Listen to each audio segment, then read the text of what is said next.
social মিডিয়াত দেখা পালোঁ যে গাড়ীগাঁৱৰ কোনোবা এজন যুৱক যিজনে ধৰ্ষণৰ লগত জড়িত আছিল তেখেতক এনকাউণ্টাৰ কৰা হৈছে কিন্তু পুলিচৰ ফালৰ পৰা আনুষ্ঠানিকভাৱে একো জনোৱা নাই গতিকে চাওক যোৱাকালি মাননীয় মুখ্যমন্ত্ৰী ডাঙৰীয়াই পবিত্ৰ বিধানসভাত যি ধৰণে বক্তব্য ৰাখিছে আৰু তাৰপিছত ৰাতিপুৱাতেই বক্তব্য ৰাখিলে সন্ধিয়া আৰু হেক ৰাতি বা ৰাতিৰ কোনোবা এটা সময়ত পুলিচে এনকাউণ্টাৰ কৰিলে গতিকে যেতিয়া মাননীয় মুখ্যমন্ত্ৰী ডাঙৰীয়াই এনকাউণ্টাৰৰ সপক্ষে বা এনকাউণ্টাৰক লৈ যি সময়ত চৰকাৰখনে মত পোষণ কৰে এনকাউণ্টাৰৰ সপক্ষে মত পোষণ কৰে তাৰপিছত এনেকুৱা এনকাউণ্টাৰ এটা দুটা তিনিটা সাধাৰণ কথা গতিকে আমি বাৰে বাৰে আমি যেতিয়া কংগ্ৰেছৰ ফালৰ পৰা বা মানৱতাৰ ক্ষেত্ৰত যেতিয়া আমি বাৰে বাৰে কওঁ যে সকলো ক্ষেত্ৰতে এনকাউণ্টাৰটো আমি ভাল নাপাওঁ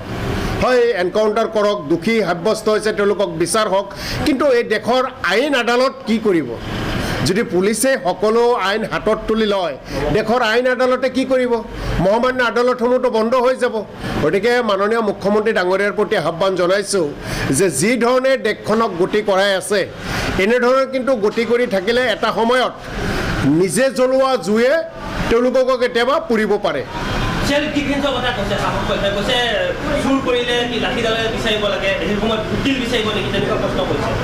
শাসক পক্ষইতো বিভিন্ন কথা ক'বই সেইকাৰণেই কৈছোঁ শাসক পক্ষই যি জুই জ্বলাইছে জ্বলি থাকক আমাৰ ক'বলগীয়া নাই কিন্তু এটা সময়ত সেই জুয়ে যাতে তেওঁলোকক নপৰে কাৰণ শাসক পক্ষৰ মিত্ৰদল এজিপি অসম গণ পৰিষদ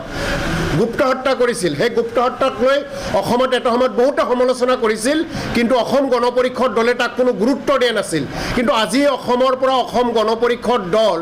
বিদায় ল'বৰ হ'ল তাৰ এটাই অন্যতম কাৰণ হৈছে গুপ্ত হত্যা গতিকে বিজেপিয়ে অলপ চিন্তা চৰ্চা কৰি কামবোৰ কৰা ভাল ধন্যবাদ